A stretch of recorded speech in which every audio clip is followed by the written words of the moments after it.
دیکھتے ہوئے آ رہے ہیں 1400 سال کے اندر. اللہ رب العزت بہت بے نیاز ہے. اللہ رب العزت بے نیاز ہے. کوئی بھی ظالموں کا ظلم اس کو تھکا نہیں سکتا، اور کسی بھی عبادت کرنے والی کی عبادت کی وجہ سے اللہ رب العزت کی شان میں کوئی اضافہ نہیں ہو سکتا. اللہ اس صفات کمالیہ کا جامع ہے کہ جس کے آگے کسی صفت کا کوئی تصور ہی نہیں ہے. اللہ رب العزت کے پاس ساری قوتیں، ساری طاقتیں موجود ہے. ہم عبادت کرتے ہیں، ہم اس کا بینیفٹ مجھ کو ملتا ہے. اگر کوئی کفر کرتا ہے اس کا نقصان وہ اٹھاتا ہے. اللہ صرف دیکھنا چاہتا ہے کہ میرا کون بندہ ہے جو اس زمین کو عدل سے بھرتا ہے، اور کون ہے جو اس زمین کو ظلم سے بھرتا ہے. جو ایمان لائے گا، اچھا کام کرے گا، اسے یہاں صحت دیں گے، عزت دیں گے، حکومت دیں گے، مرنے کے بعد جنت دیں گے. جو کفر کرے گا، شرارت کرے گا، ظلم کرے گا، اتیاچار کرے گا، دوسروں کو جینے نہیں دے گا، ستائے گا، سماج کو پاپ سے بھر دے گا، اس کے لیے آگ تو وہاں ہے. یہاں اس کا جینا تنگ کر دیں گے، یہاں اس کے گھروں کو قید خانہ بنا دیں گے، یہاں اس کو ذلیل اور رسوا کر دیں گے. نہیں دیکھا تم نے آج سے 5 سال پہلے چائنا کے لوگ کہتے تھے کون سی نماز ہے، کیسی نماز ہے. جاپان کے لوگ کہتے تھے کون سی مسجد ہے، کیسا مدرسہ ہے. ہندوستان کے بھی چند سر پھرے کہتے تھے یہ کون سی مسجد، کون سا مدرسہ. اذان بند کر دیں گے، مدرسہ بند کر دیں گے. امریکہ بھی کہتا تھا یہ کون سا اسلام ہے. ہر طرف اسلام کا چرچا ہو رہا ہے، ہر طرف اسلام اسلام لوگ کر رہے ہیں، نہیں پڑھنے دیں گے اسے.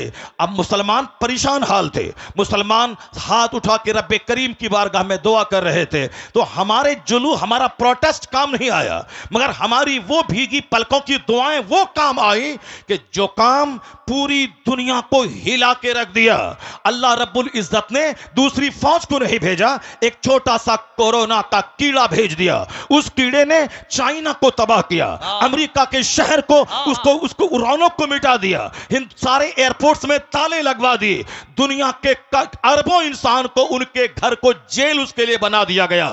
یہاں تک کہ جو مٹانے کی بات کر رہا تھا وہ کوارنٹائن کی بات کرنے لگا، وہ سوشل ڈسٹینسنگ کی بات کرنے لگا، وہ ویکسین کی بات کرنے لگا. مٹانے کا سپنا دیکھنے والا ان کا شہر اجڑ گیا، ان کی فیکٹریز اجڑ گئی، کروڑوں لوگ موت کی منہ میں چلے گئے. اس لیے ایک قوم مسلم، تیرا رب قدیر بڑا عزیز ہے، بڑا غالب ہے، وہ قوت کا مالک ہے، وہ تمام اختیارات اس کے پاس موجود ہے. تم کو صرف کرنا ہے مسجدوں کو آباد کرنا ہے، اپنی پیشانیوں میں سجدوں کا شوق بسانا ہے. تو مومن بن جا، تو محمدی بن جا.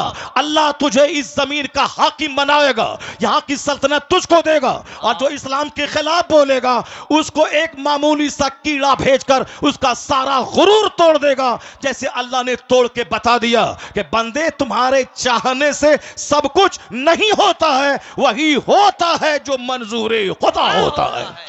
اللہ نے دنیا کے سارے لوگوں کی اوقات یاد دلا دی، لوگوں کے ہوش ٹھکانے لگ گئے.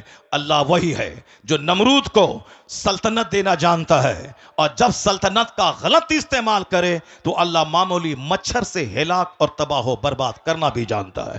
اللہ فرعون جیسے جابر اور ظالم کو 400 سال کی لمبی چھوٹ دینا بھی جانتا ہے، اور جب وہ 400 سال کی لمبی چھوٹ سے آتنک کو اور بڑھا دے تو اللہ تعالیٰ پانی میں ڈبا کے اسے مار دیتا ہے. اور جب گھگیا کے کہتا ہے کہ اب میں ایمان لایا تو اللہ کہتا ہے الآن وقد عصیت قبل وکنت من المفسدین. ابھی تو ایمان لاتا ہے، اس سے پہلے تو فسادی اور باغی تھا. آج میں تیری لاش بچاؤں گا تاکہ آنے والے لوگ جان جائیں کہ مغرور کا حشر کیا ہوتا ہے، گھمنڈی کا انجام کیا ہوتا ہے. فرعون کی سوکھی ہوئی سڑی ہوئی ہڈی کی لاش آج بھی مصر کے میوزیم میں موجود ہے. دنیا کے سارے سیاح، سارے ٹورسٹ اس کو دیکھنے جاتے ہیں اور وہاں سے دیکھ کر عبرت حاصل کرتے ہیں کہ 400 سال لمبی عمر پانے والا پورے مصر کا باتاج بادشاہ تھا، لیکن اللہ نے اسے ایسا ذلیل کیا، اس کی ڈیڈ باڈی کو دوسروں کی عبرت کی خاطر رکھا، اس کے ایمان کو قبول نہیں کیا. تو اس لیے ایک قوم مسلم، تو نماز پڑھ، روزہ رکھ، حج کر، زکات دے, مسجد کو آباد کر, مدرسہ کو آباد کر. اخبار پڑھ کے زیادہ اسلام کے بارے میں ٹینشن مت مول لے کہ ہمارا مستقبل کیا ہوگا, آنے والے دن میں اسلام کا کیا ہوگا. یہ سب ٹینشن لینے کی کوئی ضرورت نہیں ہے. اتنا یقین کر لے, گرہ باندھ کے رکھ لے, جو اللہ کل کے فرعون کو نہیں چھوڑا, پانی میں ڈبا کے مار دیا ہے, وہی اللہ آج کے فرعون کو بھی نہیں چھوڑے گا, آج کے نمرود کو بھی نہیں چھوڑے گا, آج کے شداد کو بھی نہیں چھوڑے گا. بس تمہیں صرف صبر کرنا ہے, مسجدوں کو آباد کرنا ہے. جو کام ایٹم بم سے نہیں ہوتا ہے وہ کام تیرے سجدے سے ہو جاتا ہے. تمہاری طاقت روحانی طاقت, تمہاری طاقت اسپریچول فورس, تمہاری طاقت ادھیاتمک شکتی ہے. آج ہم ذلیل اسی لیے ہو گئے کہ میری مسجدیں ویران ہو گئیں, میرا جلسہ اجڑ گیا, ہماری خانقاہ صرف تیل اور پانی کا مرکز بن کے رہ گئی, ہماری مسجدوں میں دانت ٹوٹے چند بوڑھے رہ گئے, اور ہمارے جوان ان کے کفار و مشرکین کے جوان کی طرح حرکتیں کرنے لگے. ہمارے گھر میں کرکٹر کا چرچا, ہمارے گھر میں صاحب بیرسٹر کا چرچا, ہمارے گھر میں نیتا کا چرچا, ہمارے گھر میں بمبئی جا کر کے فیکٹری ڈال کے 2-4 مکان خریدنے والے دنیا دار کا چرچا, ہمارے گھر میں خوبصورت خواتین کا چرچا, ہمارے گھر میں خوبصورت نوکری کرنے والے لڑکوں کا چرچا. اب ظاہر سی بات ہے, جب خوبصورتی کا چرچا ہوگا تو ہمارا بیٹا دماغ میں یہ بات بٹھائے گا ہمیں خوبصورت عورت چاہیے. اب چاہے وہ اپنا چہرہ آئینہ میں نہیں دیکھے گا کہ ہماری صورت کیسی ہے, ہماری ناک ٹیڑھی ہے, ہمارا رنگ کالا ہے, مگر وہ تمنا کرتا ہے کیا کہ ہماری بیوی بالکل کرینہ جیسی خوبصورت مل جائے. سب کی تمنا یہ خوبصورت مل جائے, چونکہ ان کے گھر میں خوبصورتی کا چرچا ہوتا ہے, ان کے گھر میں ملازمت کا چرچا ہوتا ہے, ان کے گھر میں کرکٹ کا چرچا ہوتا ہے. اگر میری بیٹی کسی خوبصورت چہرے والے کے ساتھ بھاگ کر ایمان کا سودا کر لے, یہ قصور ماں باپ کا ہے جو اپنے گھر میں حسن کا چرچا کرتا ہے, دولت کا چرچا کرتا ہے, سروس کا چرچا کرتا ہے, اسکول کالج کا چرچا کرتا ہے. یہ بتا دے کہ جس کے گھر میں عالم کا آنا جانا ہو, جس کے گھر میں پیر کا آنا جانا ہو, جس گھر کے بال بچے اپنے عالم کی تہجد کی نماز کا منظر دیکھ رہے ہو, وہاں تلاوت قرآن کا منظر دیکھ رہے ہو, میں دعوے سے کہتا ہوں جہاں کفار کا آنا جانا ہوگا, جہاں ڈکیت کا آنا جانا ہوگا, جہاں دنیا دار کا آنا جانا ہوگا, اس کے بچوں کا دنیا دار بننا جب طے ہے, اسی طرح جہاں نمازی کا آنا جانا ہوگا, عالم کا آنا جانا ہوگا, مشائخ کا آنا جانا ہوگا, ان کے گھر کے بال بچوں کا ایمان کا بچنا بھی طے ہے, وہاں نمازی بننا بھی طے ہے. اس لیے بزرگوں نے کہا اپنے گھر میں چوروں کو مت آنے دے, اپنا دسترخوان نیکوں کے لیے بچھا, عالموں کا آنا جانا ہونے دے, مشائخ کا آنا جانا ہونے دے. دکھنے کا اثر ہوتا ہے, جہاں چوری ہوگی وہاں کے بچے چور پیدا ہوں گے, جہاں تلاوت قرآن ہوگی وہاں کے بچے غلام حسین پیدا ہوں گے. سبحان اللہ, سبحان کوئی تحریک ہمارے بچوں کو کافر ہونے سے بچا نہیں پائے گی, کوئی تحریک ہماری مرتد ہونے والی بیٹیوں کو بچا نہیں پائے گی. اس کے لیے ہر ماں باپ کو آگے آنا ہوگا, اپنے گھر میں اسلامی کلچر بنانا ہوگا, اپنے بال بچوں کے دل دماغ میں اسلام کی عظمت بیٹھانی ہوگی, اپنے بال بچوں کے سامنے حضور کی حیات طیبہ کو بیان کرنا ہوگا, اولیاء و صالحین کی زندگی کا مطالعہ کرنا, اولیاء و صالحین کی زندگی بتانا ہوگا. اب ذرا غور سے دیکھیں کیسے حالات تھے, کیسے لوگ تھے, کس طرح سے جیتے تھے. امیر اس دور کے کیسے تھے, غریب اس عہد کے کیسے تھے, عورتیں اس عہد کی کیسی تھی, مالدار اس عہد کے کیسے تھے. اسلامک ہسٹری کا ایک چیپٹر میں کھولتا ہوں, ذرا غور سے اس کو سنیے, اس کے بعد پھر میں آ کے آپ کو بتاؤں گا کہ نیتا ہمارا کتنا جھوٹ بولتا ہے.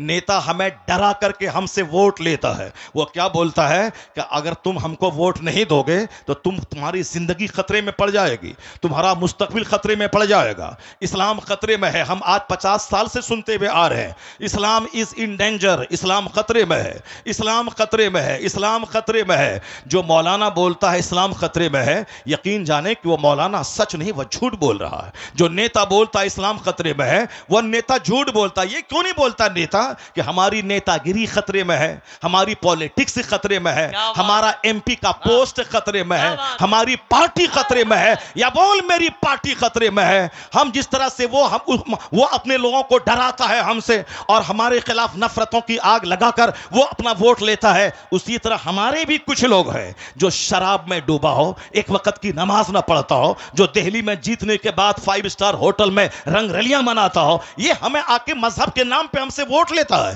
کہ ہم مسلمان ہیں, تم ہم کو ووٹ دو. مسلمان کے نام پہ اس کو ووٹ دیا جائے گا جو مسلمان ہوگا, کمپلیٹ مسلمان ہوگا, جو مصطفیٰ کا ہوگا, جو قرآن حدیث کا ہوگا, جس کو دیکھنے کے بعد لگے کہ یہ مسلمان ہے. صرف ایک بن لیبل لگ گیا مسلمان ہے, باقی سارا کام مشرکین جیسا ہے, اس کو ووٹ دیا جائے گا. ووٹ نہیں دو گے تو بولے گا تمہیں کاٹ دیا جائے گا, تمہیں مار دیا جائے گا, اسلام خطرے میں ہے, مسلمان خطرے میں ہے. میں بتاؤں گا قرآن کریم کیا کہتا ہے, مصطفیٰ کی حدیث کیا کہتی ہے, اور یہ نیتا کیا بولتا ہے. اور جھوٹ بولوی اگر بولتا ہے کہ اسلام خطرے میں ہے, وہ جھوٹ بولتا ہے. قرآن کریم صاف لفظوں میں کہہ دیا ہے, یریدون لیطفئوا نور اللہ بافواہہم واللہ متم نورہ. اللہ کہتا ہے یہ مشرکین, یہ کفار اپنے منہ سے اسلام کا چراغ بجھانا چاہتے ہیں, اللہ اس نور کو پورا کرنا چاہتا ہے. جو اللہ اسے پورا کرنا چاہتا ہے اور یہ اس نور کو بجھانا چاہتے ہیں. بندوں کا چاہا ہوا ہوگا یا اللہ کا چاہا ہوا ہوگا. یہ بندہ کمزوری کا پتلا ہے, بندے کی ہسٹری کمزور ہے, انسان کی تاریخ کی کمزور ہے. انسان پیدا ہوا کیسے ہے؟ انسان پیدا ہوا ایک ناپاک قطرے سے, جس کی ابتدا اتنی کمزور ہو کہ ناپاک قطرے سے پیدا ہوئے ہوں, جس کی ابتدا اتنی کمزور ہے یا بجتی ہوئی مٹی سے پیدا ہوا ہے, جس کی بنیاد اتنی کمزور ہے کہ کئی بار شرمگاہوں سے کا گزر ہوا ہے. باپ کی ریڑھ کی ہڈی اور ماں کے سینے کی ہڈی سے جو قطرہ نکلتا ہے اس سے یہ انسان پیدا ہوا. یہ میں نہیں کہتا, پیدا کرنے والا میرا خالق کہتا ہے. فَلْيَنْظُرِ الْإِنسَانُ مِمَّ خُلِقَ خُلِقَ مِن مَّاءٍ دَافِقٍ يَخْرُجُ مِن بَيْنِ الصُّلْبِ وَالتَّرَائِبِ إِنَّهُ عَلَى رَجْعِهِ لَقَادِرٌ. اللہ کہتا ہے a man should consider in his creation, آدمی کو اپنی پیدائش پہ غور کرنا چاہیے کہ وہ پیدا ہوا کیسے ہے.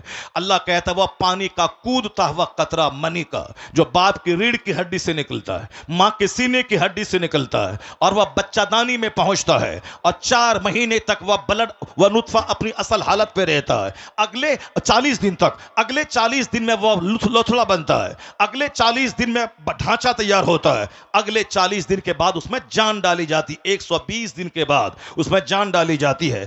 اب 40 دن کا ایک پیریڈ گزرتا ہے, پہلے لوتھڑا, اس کے بعد ڈھانچہ, پھر اس کے بعد اس میں جان ڈالی جاتی ہے. جان ڈالے جانے سے پہلے اگر ایماندار نیک پرہیزگار مسلمان ڈاکٹر بولے اگر یہ حاملہ رہی, حمل سے رہی تو اس کی جان کو خطرہ ہے, تو نیک متقی پرہیزگار ڈاکٹر کی بات مان کر اس قاطع حمل ایبورشن ہو سکتا ہے. لیکن اگر جان ڈال دی گئی پھر کسی کی بات نہیں مانی جائے گی. 4 مہینے کے بعد کوئی ایبورشن اگر کرتا ہے وہ اس بچے کا قاتل اور مرڈرر ٹھہرتا ہے. تو ایک ناپاک قطرے سے یہ انسان پیدا ہوا ہے. اب پیدا ہوتا کس راستے سے ہے وہ سب کو معلوم ہے, اور وہ نطفہ جاتا کس راستے سے ہے وہ سب کو معلوم ہے. یہ پوری کہانی قرآن میں 2-4-10 جگہوں پہ بیان کیا گیا ہے. یہ بیان کیوں کیا گیا ہے؟ صوفیاء کرام کہتے ہیں لوگوں کا مزاج ہے, جب جوانی ملی مغرور ہو گیا, دولت ملی گھمنڈی ہو گیا, چھوٹا سا گھر کچے کا پختہ بنا دیا, اب وہ صاحب سماج میں اپنے آپ کو سب سے بڑا سمجھنے لگا. حسن پہ مغرور ہوتا ہے بندہ, مکان پہ مغرور ہوتا ہے بندہ, تھوڑی شہرت مل گئی اس میں مغرور ہوتا ہے بندہ, طاقت جوانی ملی اس میں مغرور ہوتا ہے. یہ غرور تو اسے تباہ کر دے گا. یہ غرور تو سماج میں نفرتوں کی آگ لگا دیا ہے. آج سماج میں ہر آدمی تنہا محسوس کرتا ہے کیونکہ ہر آدمی اپنے آپ کو دوسروں سے بڑا سمجھتا ہے. غرور کی وجہ سے کوئی کسی کے گھر نہیں جاتا ہے. ہر آدمی عید کے دن اپنے گھر میں بالکل بھینس بن کے بیٹھا رہتا ہے, پہل کر کے نہیں جاتا, منتظر رہتا ہے کہ وہ میرے گھر میں آئے. اب وہ بھی منتظر رہتا ہے کہ یہ میرے گھر میں جائے, نہ وہ آتا ہے نہ یہ جاتا ہے, دونوں اپنی سوئی خود کھاتے ہیں اور محبتوں سے محروم رہتے ہیں. محبت وہاں نہیں ہوتی جہاں انتظار کیا جاتا ہے, محبت وہاں ہوتی ہے جہاں خود سے پہل کی جاتی ہے. بندہ خود سے پہل کرے, منتظر نہ رہے کہ وہ سلام کرے گا بلکہ خود سے سلام میں پہل کرے. انتظار نہ کرے کہ وہ میرے گھر میں آئے گا, پہل کر کے یہ خود اس کے گھر میں چلا جائے. وہ ساری کیفیتیں جب تھیں تو غربت میں بھی راحت کا مزہ ملتا تھا, اور آج سب مکان بنا رہے ہیں اور سب کا دل اجڑ رہا ہے، سب کا چہرہ اجڑ رہا ہے، سماج نفرتوں کی آگ میں جلتا چلا جا رہا ہے۔ آقا نے کہا تھا لا تدخلون الجنت حتی تؤمنوا، جنت نہیں جاؤ گے جب تک کہ مومن نہ بن جاؤ، ولا تؤمنوا حتی تحابوا، مومن نہیں بنو گے جب تک کہ آپس میں ایک دوسرے سے محبت نہ کرو۔ محبت کرنا مومن بنے رہنے کے لیے ضروری ہے، اپنے پڑوسی سے محبت ضروری ہے ایمان بچانے کے لیے، اپنے رشتہ داروں سے صلہ رحمی ضروری ہے ایمان بچانے کے لیے، اپنے گاؤں کے غریبوں سے محبت ضروری ہے ایمان بچانے کے لیے، اور مالداروں کو غریبوں سے، غریبوں کو مالداروں سے محبت ضروری ہے ایمان بچانے کے لیے۔ نفس کے بہکاؤ میں نہ آئے، شیطان کے بہکاؤ میں نہ آئے، اور گھمنڈی نہ بنے، گھمنڈ چکنا چور کر دے گا۔ ان اللہ لا یحب المتکبرین، اللہ متکبرین کو دوست نہیں رکھتا ہے۔ تو گھمنڈ یہ ہے کہ ہم اس کے پاس نہ جائیں، وہ میرے پاس آئے، یہ گھمنڈ ہے۔ اور اخلاق کیا ہے؟ وہ آئے نہ آئے مجھے جانا ہے، وہ سلام کرے نہ کرے مجھ کو سلام کرنا ہے، وہ میرے جنازے میں آئے نہ آئے، ہم اس کے گھر میں کوئی جنازہ ہو میں جاؤں گا، میرے بیمار پڑنے کے بعد مزاد پرسی کو آئے نہ آئے مجھ کو جانا ہوگا۔ یہ ہے نفرتیں مٹانے کا فارمولا۔ جب بندہ 10 بار سلام کرے گا سامنے والے کو تو سامنے والا ضرور 11ویں بار سلام میں پہل کرنا چاہے گا، چونکہ اخلاق آدمی کے دل کو مسکر کر لیتا ہے، اور یہی اخلاق محمدی ہے۔ اور یہاں نفرتوں میں جیتے ہیں کہ صاحب شوہر بیوی کو سلام کرے گا، بیوی کہتی ہے ہم کم ہیں کیا ہم شوہر کو سلام کریں، ہم کیوں کریں، ہم اس سے کم ہیں کیا، ہم سلام کریں گے تو وہ سمجھے گا یہ ہم سے ڈر گئی ہے، یہ ڈرتی ہے ہم سے سلام، ڈرتی ہے اسے بار بار سلام کرتی ہے، یہ بولتی ہے شوہر سمجھے گا یہ ڈر رہی ہے، اور شوہر سوچتا ہم سلام کریں گے تو وہ بولے گا کہ شوہر ڈر رہا ہے، یہ صاحب ہم اسے ڈر رہے ہیں، یہ ہم کو سلام کر رہا ہے۔ یہ دونوں بھی ایک دوسرے سے دوریاں بنا رہے ہیں، ایک دوسرے پر اعتماد ختم ہو رہا ہے۔ محبت کا طریقہ یہ نہیں ہے۔ جب نفس کی مانیں گے تو نفرت پھیلے گی، عداوت پھیلے گی، لیکن جب نگاہوں کے سامنے مصطفیٰ کو لے آئیں گے تو نفرتوں کا خاتمہ ہوگا، محبت بڑھ جائے گی۔ آپ صرف یہ کہیں میں شیخ الحدیث ہوں تو کیا ہوا، میں شوہر ہوں تو کیا ہوا، میں مالدار ہوں تو کیا ہوا، مصطفیٰ سے بڑا کون ہے دنیا میں؟ وہی جان ایمان وہ ہے، اصل ایمان وہ ہے، روح ایمان وہ ہے، کنز ایمان وہ ہے۔ ہوتے کہاں خلیل و بنا کعبہ و منا، لولاک والے صاحبی یہ سب تمہارے گھر کی ہے۔ کہاں ہمیں دین ملتا، کہاں ہمیں قرآن ملتا، کہاں خدا کی پہچان ملتی؟ یہ ساری نعمتیں مصطفیٰ کے صدقے میں ملی ہیں۔ تو حضور کو ماڈل مصطفیٰ اللہ نے ہمارے لیے بنایا ہے۔ نفس کی مانیں گے تو غرور پیدا ہوگا، نفس کی مانیں گے میاں بیوی میں دوریاں پیدا ہوں گی، نفس کی مانیں گے تو چھوٹے اور بڑے میں دوریاں پیدا ہوں گی۔ اگر مصطفیٰ کی مان گئے، مصطفیٰ کو سامنے لے آئے تو سامنے یہ آئے گا ہم بڑے یا مصطفیٰ بڑے۔ مصطفیٰ راستے سے گزرتے تھے تو بچوں کو سلام کرتے تھے، چھوٹوں کو سلام کرتے تھے۔ جب حضور کا کیریکٹر سامنے آئے گا تو گھمنڈ مٹے گا، سلام میں پہل اور آغاز شروع ہو جائے گا۔ اگر ہم یہ سوچیں کہ ہم اپنی بیوی کو سلام کیوں کریں، مہر کی رقم میں دیتا ہوں، میں اپنے گھر میں اس کو رکھتا ہوں، میں نان نفقہ کا انتظام میں کرتا ہوں، اگر یہ باتیں سوچے گا تو پھر وہاں گھمنڈ کام کرے گا۔ لیکن جیسے ہی سوچ لے میں بڑا یا میرے مصطفیٰ بڑے، مصطفیٰ جب گھر میں آتے تھے تو سلام میں اپنی بیویوں کو پہل فرماتے تھے، اپنی بیویوں کو سلام کرتے تھے، سرکار چھوٹے بچوں کو سلام کرتے تھے۔ صحابہ کرام تو جان ہتھیلی پہ لے کر مصطفیٰ پہ قربان ہونا چاہتے تھے، لیکن حضور ان کو سلام کرنے کا موقع نہیں دیتے تھے، سلام میں پہل فرماتے تھے۔ یہی حضور کی ادائیں تھی جو عرب کے ان الہڑوں کو مسخر کر لیا، عرب کے ان بدوؤں کو سویلائزیشن اور کلچر کے اونچے معیار پہ فائز کر دیا۔ جو جنگلی تھے، جو وحشی تھے، حضور کے اخلاق نے اسے torch bearer of civilisation and culture بنا دیا کہ خود نہ تھے جو راہ پہ اوروں کے ہادی بن گئے۔ کیا نظر تھی جس نے مردوں کو مسیحا کر دیا؟ ان عرب کے مردوں کو مسیحا کس نے بنایا؟ یہ حضور کے اخلاق نے ان کے دلوں کو جیت لیا۔ تو آقا فرماتے ہیں کہ تم جنت نہیں جاؤ گے جب تک کہ مومن نہ بن جاؤ، مومن نہیں بنو گے جب تک کہ آپس میں ایک دوسرے سے محبت نہ کرو۔ اور آقا فرماتے ہیں اولا ادلکم علی شیء اذا فعلتم تحاببتم افشوا السلام بینکم۔ آقا کہتے ہیں ایک نسخہ بتاتا ہوں جس سے آپس کی قدورتیں مٹیں گی، عداوتیں مٹیں گی، محبت بڑھے گی۔ آقا کہتے ہیں ایک کام کرنا، اس کو اپنی بالکل پھیلا دینا، اس نسخے کو سینے دل سے لگا لینا اس نسخے کو. اگر تم نے لگا لیا تو محبت بڑھے گی, نفرت گھٹے گی. آقا فرماتے ہیں افشوا السلام بینکم, آپس میں سلام کو پھیلا دو, آپس میں سلام کو پھیلا دو. بڑا چھوٹے کو, چھوٹا بڑا کو, شوہر بیوی کو, بیوی شوہر کو, پڑوسی پڑوسی کو, امام مقتدی کو, مقتدی امام کو, چھوٹا بڑے کو, بڑا چھوٹے کو, جو بھی صاحب ایمان ملے خوب سلام کر, آپس میں محبت پیدا ہو جائے گی, آپس میں دوریاں گھٹیں گی, محبتوں کا ماحول پیدا ہوگا. تو محبتوں کو پیدا کرنے کے لیے گھمنڈ کا پتلا نہیں بننا ہے, بلکہ عاجزی اور خاکساری کی تصویر بن جانی ہے. جب کوئی نشاندہی کرے کہ آپ یہ غلط کر رہے ہیں, گھمنڈ کا پتلا نہیں بننا ہے, بلکہ فوری طور پر ایکسپٹ کر لینا ہے کہ ہاں ہم سے یہ خطا ہوئی ہے, اب اپنی خطا کی درستگی کر لینی, اصلاح کر لینی ہے. مغرور ہمیشہ ذلیل ہوتا ہے اور عاجز و خاکسار ہمیشہ سرخرو ہوتا ہے. اللہ کے رسول کہتے ہیں جو اپنے من میں بڑا بنتا ہے اللہ اسے لوگوں کی نگاہوں میں خنزیر اور کتے سے بدتر بنا دیتا ہے. اللہ کے رسول کہتے ہیں من تواضع للہ رفعہ اللہ, جو اللہ کے لیے نرمی اختیار کرتا ہے, تواضع اختیار کرتا ہے, جھک جاتا ہے, اللہ اسے بلند کر دیتا ہے. اب وہ اپنی نگاہ میں تو چھوٹا ہوتا ہے لیکن لوگوں کی نگاہوں میں اللہ اسے معظم اور محترم بنا دیتا ہے. اور جو اپنے من میں بڑا بنتا ہے کہ میرا گھر, میری بلڈنگ, میری گاڑی, میری بیوی, میری بیٹی, میرا داماد, میرا نوکر, میرا چاکر, میری نوکری, میری فیکٹری, میری ملازمت, میرا مال, میرا مارکیٹنگ کمپلیکس, میرا میرا میرا, میں جو کرتا رہتا ہے تو اپنے من میں تو بڑا بنتا ہے کہ میرے سے اچھا گاؤں میں کون کھاتا ہوگا, میرے سے اچھا گاؤں میں کس کے گھر میں ٹائلز لگا ہوگا, میرے سے اچھا گرینائٹ کون لگایا ہوگا, میرے سے اچھی گاڑی کون چلتا ہوگا. میں تو حضور کیا کہتے ہیں کہ جو اپنے من میں بڑا بنتا ہے اللہ اسے فی اعین الناس, in the eyes of people, لوگوں کی نگاہوں میں اسے خنزیر اور کتے سے بدتر بنا دیتا ہے.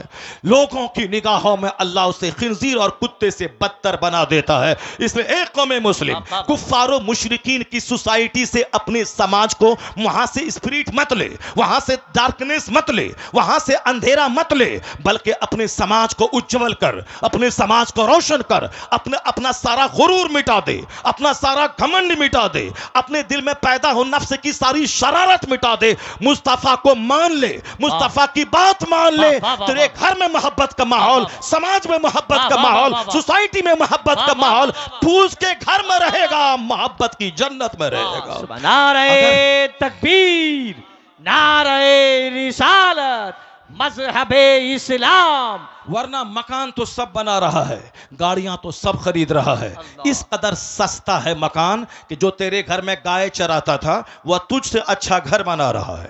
جو تیرے باپ دادا کے گھر میں, جس کو اپنی زبان میں کہتے ہیں باپ کی گوڑی میں, جو بیل کے لیے گھاس کاٹتا تھا, آج وہ بلیٹ پہ چل رہا ہے, 7 لاکھ کے بلیٹ پہ. کیا رہا؟ یہ دنیا ذلیل ہے, ذلیلوں کو زیادہ دی جاتی ہے. یہ دنیا کی وجہ سے کسی کو عزت نہیں دی جائے گی, چونکہ آج دنیا اتنی سستی ہو گئی ہے. یہ دنیا مشرکوں اور کفار کو زیادہ دی جا رہی ہے. اگر قرآن پڑھ لیے ہوتے تو کبھی غریبی کا شکوہ نہ کر دے, اور کبھی کسی مالدار کفار و مشرکین کو دیکھ کر اپنے ایمان کا سودا نہیں کرتے. اپنے بال بچوں کو بتائیں کہ قرآن میں اللہ نے کہا ہے زینا للذین کفروا الحیات الدنیا ویسخرون من الذین آمنوا والذین اتقوا فوقهم یوم القیامہ.